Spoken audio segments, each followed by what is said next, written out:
Hi hello नमस्कार, मी वैशू तुमचं माझ्या यूट्यूब चॅनलमध्ये स्वागत आहे. तर आज मी पूर्ण किचन साफ करायला घेतलं होतं आणि पूर्ण किचन मी साफ करायला इथं माझं चालू होतं. सकाळी पूर्ण कामं आवरली होती, स्वयंपाक केला, त्यानंतर भांडी घासली आणि झाडून काढले घर दोन्ही पण, आणि फरशी पुसायची बाकी होती. म्हणलं पूर्ण घर आवरले त्यानंतर मग फरशी पुसून घ्यावा. त्यानंतर मग कपडे धुवायचे बाकी होते आणि शिवला आंघोळ घालायची सुद्धा बाकी होती. आणि पण म्हटलं तिची आजी करेल, त्यामुळे तिच्या आजीनेच कपडे धुतले आणि त्यानंतर मग आंघोळ शिवला घालून त्यांनीच झोपवलं. आता ते सध्या घरीच आहे त्यामुळं काही मग म्हटलं टेन्शन नाही, तेव्हा साफ करून घ्यावा. आणि त्याआधी पण मी 2 दिवस साफसफाई केली होती आमच्या रूमची पण, आणि त्या सगळ्या गोधड्यासुद्धा धुतल्या होत्या. त्याचा ब्लॉग मी यूट्यूब चॅनलवर अपलोड केलेला आहे, नक्की जाऊन बघा आणि चॅनलला सपोर्ट करा.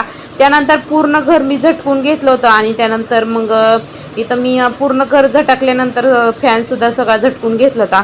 आणि किती साफ केलं तर धूळ येतेच, आता धूळ येतच राहते. त्यानंतर मग पूर्ण घर सगळ्या जाळ्या पडलेल्या होत्या त्या पूर्ण झाडून घेतल्या. आणि त्यानंतर माझं जेवण बाकी होतं आणि शिवला तिच्या आजीने झोपी लावलं होतं, त्यामुळे काही टेन्शन नाही. तसं पण शिवला मी समोरून कोणती पण कामे करू शकते, कारण शिवचं तसं काही नसतं.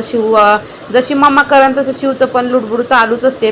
त्यानंतर पूर्ण घर झाडून घेतलं. त्यानंतर इथं डब्बे माझे रिकामे करायचे काम चालू होतं आणि इथं काही डब्बे घासायचे होते, काही भांडेसुद्धा घासायचे होते मला, आणि रॅकसुद्धा घासायचे होते. आणि काही डब्बे मी आत्ता उन्हाळी काम करतानाच मी सगळे घासून इथं मी डब्यामध्ये सगळं सामान भरून ठेवलं होतं. त्यामुळे मोठे डब्बे काही मला घासायचे नव्हते, मोजके बारकाले डब्बे मला डेली यूजचे ते घासायचे होते. काही भांडे आणि रॅकसुद्धा घासायचे होते, कारण धुळीने खूप खराब होतं. आणि मी 2-3 महिन्यातून माझी ही साफसफाई चालू होती, त्यामुळे जास्त काही खराब होत नाही.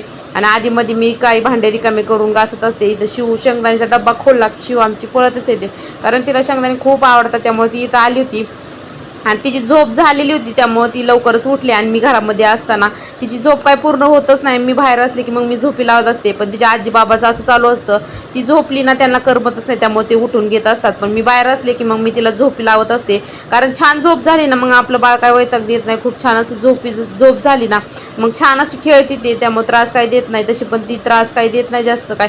आता जसे जसे मोठं होईल तसं लेकरं त्रास देतच असतं, चालूच असतं थोडंफार, आता काही ॲडजस्ट तर करावंच लागतं. त्यानंतर पूर्ण रॅक माझं इथं खाली करायचं चालू होतं. पूर्ण मला भांडे काढायचे होते आणि एवढे भांडे आहेत आमच्या आत्याचे आहेत, सगळे भांडे माझे काही नाही तर आत्यांचेच आहेत. आणि खूप भांडे येतं त्या घासायचे म्हणले की खूप कंटाळा येतो. त्यानंतर हे डब्यामध्ये झाकण गुंतलं होतं, ते वर्षच किंवा 1.5 वर्ष झालं असं या डब्यामध्ये झाकण गुंतलं होतं. घासताना एवढं काही बारीक बघितलंच नाही आम्ही, आणि हे झाकण आम्ही खूप शोधलं पण सापडलंच नाही, कुठं गेलं असं वाटलं. पण आत्ता माझं लक्ष गेलं आणि ते झाकण मला सापडलं. आणि मामांनी सांगितलं त्यामध्ये तेल टाक, खोबरेच तेल किंवा गोडे तेल टाका आणि तेव्हा झाकण निघल. मग त्यामध्ये टाकून ठेवलं. त्यानंतर मामांना नेऊन दिलं, मग मामांनी ते झाकण काढलं आणि निघालं. कारण खूप दिवस झालं हे झाकण आम्ही शोधत होतो डब्याला. आमच्याकडे खूप डबे आहेत, त्यामुळे या डब्याची आम्हाला जास्त गरज लागलीच नाही, त्यामुळे एवढं काही लक्षच दिलं नाही. त्यानंतर पूर्ण रॅक मी खाली केलं होतं. त्यानंतर इथं भांडे सगळे मला बाहेर न्यायचे होते, खूप तरी 2-3 जाळे भांडे तरी निघली असतील. म्हणलं तेवढे घासून घ्यावा. त्यानंतर मग इथे सगळं मी घर रिकामं केलं होतं. टाक्या गॅस सगळं बाहेर घेतलं होतं, पूर्ण घरच मी रिकामं केलं होतं. त्यानंतर पूर्ण रॅक रिकामं केल्यानंतर त्यानंतर मी जाळ्यात दोन्ही भांड्याची इथं मी रॅक दोन्ही पण बाहेर नेऊन ठेवावं म्हटलं. मग दोन्ही रॅक मी बाहेर नेऊन ठेवले. त्यानंतर घासायला घेतले. आमच्या आत्याचं चालू होतं, जेव्हा पाणी होतं तेव्हा तू काही केलंच नाही. त्यानंतर असं चालू होतं, आमच्या आत्याची बडबड चालूच होती, पण माझं काही काम इथं थांबलंच नाही. आणि आमच्या घरात असं आहे की तू असं म्हणणं आहे की तू व्हिडिओसाठी सगळ्या गोष्टी करते, पण असं नसतं. दिवसभर आपण 10 मिनिटाच्या व्हिडिओसाठी एवढं साफसफाई करतो असं काही नसतं, कारण मला पहिल्यापासून सवय आहे साफसफाई करायची. त्यानंतर एक रॅक घासायला घेतलं मी, आणि इथं एवढं रॅक घासायचं होतं मला. हे रॅक घासणं सोपं आहे, पण दुसरं आमचं टीलचं रॅक आहे ना ते खूप खूप धूळ बसते त्यामध्ये, आणि ते हाताला खूप लागतं, त्यामुळे ते खूप अवघड आहे घासायला. आणि त्यामध्ये पटकन घासलं की पटकन पाणी ओतावं लागतं, नाही तर पांढरं असं उमटतं साबणाचं. त्यामुळे मग पटकन म्हणलं हे घासून घ्यावं रॅक. आणि इथं गप्पासुद्धा चालूच होत्या, मामा आत्या दोघं बाहेर होते, आत्यांचे कपडे धुवायचे चालू होते आणि माझं इथं रॅक घासायचं काम चालू होतं. त्यानंतर भांडे इथं मला घासायचे बाकी होते, म्हणलं आधी रॅक घासून उन्हामध्ये वाळतात छान. मग आधी रॅक दोन्ही पण घासून घेतले मी. आणि त्यानंतर मग इथे जे रॅक ठेवायची जागा आहे बाकी पण आहे, आणि इथं आमचं घराच्या थोड्याशा फरशा आता निघायला लागलेल्या आहेत, त्यामुळे हळूच पुसावं लागतं. आणि त्यानंतर मग इथं पूर्ण घर इथं जे जे वस्तू आहे ते सगळे मी बाहेर ठेवले आणि त्याला सगळं व्यवस्थित असं छान असं ओल्या फडक्याने पुसून घेतलं आणि त्यानंतर म्हणलं रॅक तिथं ठेवून द्यावा, आधी पुसून काढावा, त्यानंतर भांडे घासावं. पण आधी म्हणलं सगळं स्वच्छ आधी मी ब्रशने घासून काढलं साबणाने, त्यानंतर ओल्या फडक्याने पुसून घेतलं आणि बाकीसुद्धा कामं होते मला. त्यानंतर पूर्ण दिवस माझा आज बिझी गेला आणि पूर्ण दिवस कामामध्येच गेला.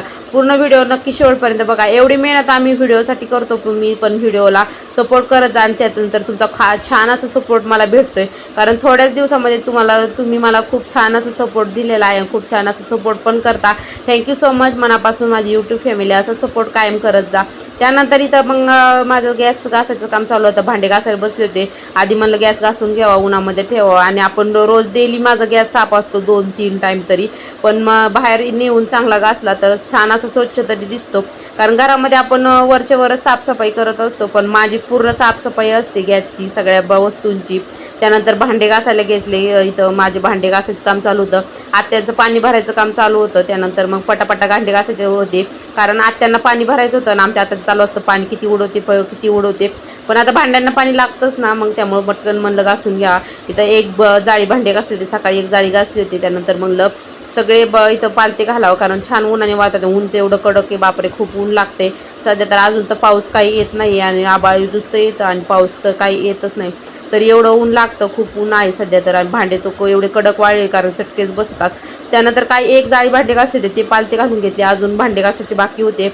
रॅकसुद्धा वाळत होती छान असे, फरशीसुद्धा वाळत होती. आणि तर शिवची झोप झालेली होती आणि शिव आजी बाबा सगळं छान अशी खेळत होती, त्यामुळे काय टेन्शन नाही ते दोघं घरी असले तर. त्यानंतर मग इथे मी पूर्ण भांडे पालते घातले. त्यानंतर रॅक वाळले होते, मग ते घरामध्ये आणले. आणि हे रॅक आमचं खूप जड आहे, पण मी एकटी आणू शकते कारण तेवढी ताकद आहे माझ्यामध्ये. त्यानंतर इथं माझ्या शिवचं घरात आली आणि एवढे भांडे बघितले, बापरे अय्यो अशी करत होती, कारण तिला खूप आनंद होता असं मम्माने काय काढलं की. आणि ती जर खेळायचं चालूच असतं, हे घेईन ते घेईन चालू असतं ती त्रास काही देत नाही. आणि ती मी जसं करत तसं तिच्या गोष्टी चालूच असतात आणि तिचं खेळायचं काम चालूच होतं. मग मी ते दोन्ही पण रॅक आणून ठेवले होते आणि म्हणलं ते व्यवस्थित लावून मग त्यामध्ये पेपर टाकायचं काम चालू होतं. आणि त्या घासायला सोपं आहे, पण पेपर टाकायचे आणि डब्यांना पेपर लावायचे मला ते खूप अवघड वाटतं. काही डबे होते ना त्यावर थोडं नॉर्मल धूळ बसली होती, म्हणलं ते पुसूनच ठेवावं, कारण मी आता डब्यामध्ये घासून काढले होते पण धूळ काय येतच असते.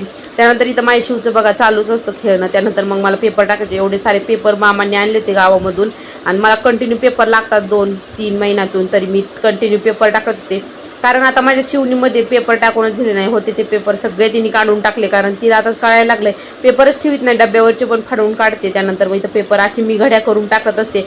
तुम्ही कसे टाकतात हे मला नक्की कमेंट करून सांगा. त्यानंतर इथं माझ्या शिवची लुडबुडमध्ये चालूच असते आणि तिच्यावर खूप मला मया पण येते आणि खूप मारूसुद्धा वाटतं, कारण राग आला ना कधी मी मारत पण असते, पण त्यानंतर जवळ पण घेत असते. आणि त्यानंतर मग सगळे डबे काय मी तर रॅकवर सगळे पेपर टाकून घेतले दोन्ही पण. त्यानंतर मग इथे काही भांडे चांगले होते ते मी रॅकला लावून दिले. काही डबे मी पुसून लावले, छान असे पुसले ओल्या फडक्याने. काही भरण्यासुद्धा पुसल्या, काही घासून काढल्या, जसे होईल तसं मी काढलं. कारण काही मसाले मिरच्या हे सगळं फुल होतं आणि ते आताच भरलेलं होतं घासून. सगळं भरण्या आम्ही भरत असतो कंटिन्यू चालूच असतात. त्यानंतर इथं मसाले शिव घेत होती त्यामुळे वर ठेवून दिले. त्यानंतर एवढे सारे भांडे मी घासले, 2-3 जाळ्या असतील अंदाजी.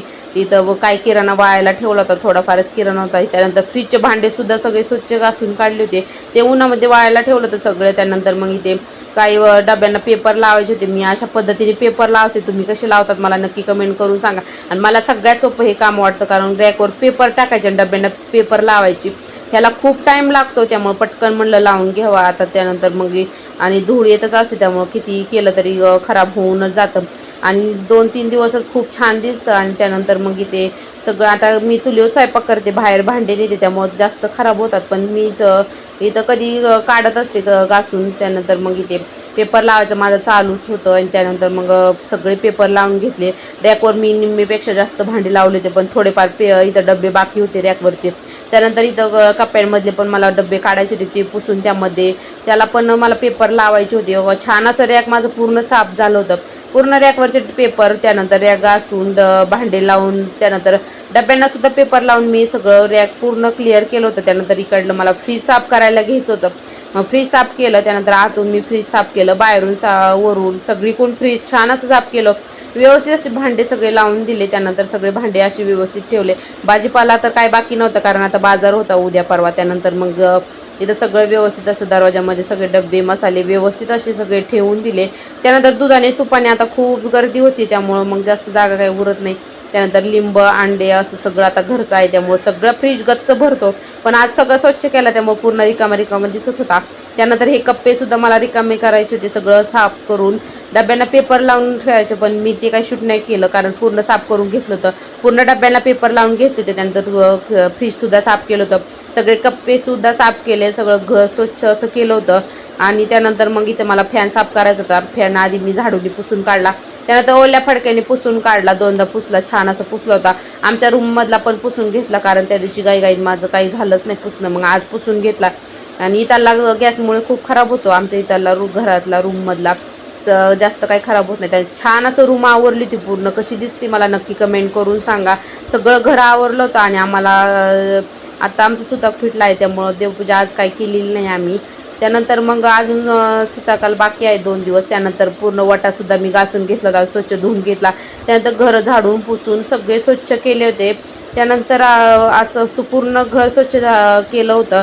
आणि असा होता आजचा दिवस. पूर्ण बिझीमध्येच गेला. तुम्हाला कसा वाटला मिनी ब्लॉग? माझं किचन कसं वाटलं?